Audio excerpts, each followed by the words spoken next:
BJP മൂന്നാം ഘട്ട സ്ഥാനാർത്ഥി പട്ടിക ഉടൻ പ്രഖ്യാപിക്കും. വിവിധ സംസ്ഥാനങ്ങളിലെ നേതൃത്വവുമായി കേന്ദ്ര ആഭ്യന്തരമന്ത്രി അമിത്ഷാ ചർച്ച നടത്തി. തമിഴ്നാട്ടിൽ NDAയിൽ സീറ്റിന് ധാരണയായിട്ടുണ്ട്. PMK 10 ലോക്സഭാ സീറ്റുകളിൽ മത്സരിക്കും.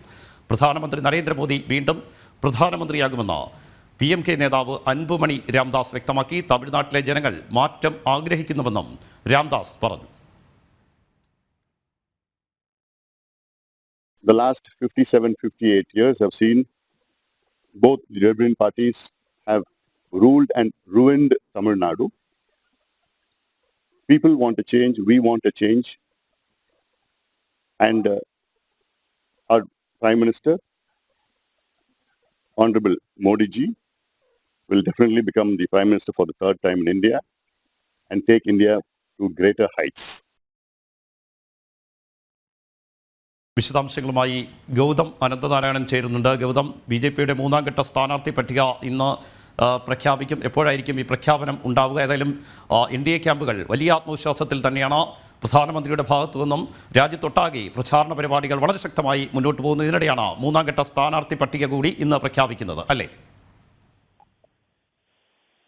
രാജീവ്, സ്ഥാനാർത്ഥി പട്ടിക സംബന്ധിച്ച് അന്തിമമായ ചർച്ചകൾ തുടർന്നുകൊണ്ടിരിക്കുകയാണ്. ഒരുപക്ഷെ ഉടൻ തന്നെ ഇത് സംബന്ധിച്ചുള്ള പ്രഖ്യാപനം ഉണ്ടാകുമെന്നാണ് കേന്ദ്ര നേതൃത്വം നിലവിൽ വ്യക്തമാക്കുന്നത്. ഇന്നലെ വൈകുന്നേരം ഡൽഹിയിൽ BJP ആസ്ഥാനത്ത് തിരക്കിട്ട ചർച്ചകൾ നടക്കുന്നുണ്ടായിരുന്നു.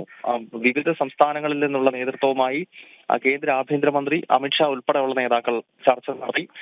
ഇതിന്റെ അടിസ്ഥാനത്തിലാണ് മൂന്നാം ഘട്ട സ്ഥാനാർത്ഥി പട്ടിക ഉടൻ പ്രഖ്യാപിക്കും എന്നത് സംബന്ധിച്ചുള്ള ചില വ്യക്തതകൾ നമുക്ക് ലഭ്യമാകുന്നത്. അതേസമയം തമിഴ്നാട്, ബീഹാർ തുടങ്ങിയ സംസ്ഥാനങ്ങളിൽ NDAയ്ക്കകത്ത് സീറ്റ് ധാരണയായി. തമിഴ്നാട്ടിൽ പട്ടാളി മക്കൾ കക്ഷി, വണ്ണിയാർ സമുദായത്തിന്റെ ഉൾപ്പെടെ വലിയ പിന്തുണയുള്ള അൻപുമണി രാംദാസ് നേതൃത്വം നൽകുന്ന PMK കഴിഞ്ഞ 10 വർഷമായി PMK NDAയുടെ ഭാഗം തന്നെയാണെങ്കിലും തമിഴ്നാട്ടിൽ ഇത് സംബന്ധിച്ച് ഒരു ധാരണ ഉണ്ടായിരുന്നില്ല. പക്ഷെ വരുന്ന ലോക്സഭാ തെരഞ്ഞെടുപ്പിൽ PMK 10 സീറ്റുകളിൽ മത്സരിക്കുമെന്നാണ് നിലവിൽ വ്യക്തമാക്കിയിരിക്കുന്നത്. ഇത് സംബന്ധിച്ച് ധാരണയായി. ഇന്നലെ തമിഴ്നാട് BJP അധ്യക്ഷൻ അണ്ണാമലയും PMK ദേശീയ അധ്യക്ഷൻ അൻപുമണി രാംദാസുമായി ചർച്ച നടത്തിയിരുന്നു. കൂടാതെ കേന്ദ്ര ആഭ്യന്തരമന്ത്രി അമിത്ഷായും അൻപുമണി രാംദാസും തമ്മിലും കൂടിക്കാഴ്ച നടന്നു. ഇതിന്റെ കൂടി അടിസ്ഥാനത്തിലാണ് തമിഴ്നാട് NDAയിൽ സീറ്റ് ധാരണ ആയിരിക്കുന്നത്. അതേസമയം ബീഹാർ സംബന്ധിച്ചുള്ള ധാരണയും ഇന്നലെ വൈകുന്നേരത്തോടു കൂടിയായി. 40 ലോക്സഭാ മണ്ഡലങ്ങളുള്ള സംസ്ഥാനത്ത് 17 സീറ്റിൽ BJPയും 16 JDUവും മത്സരിക്കുക എന്ന രീതിയിലാണ് ഇപ്പോഴത്തെ ഫോർമുല.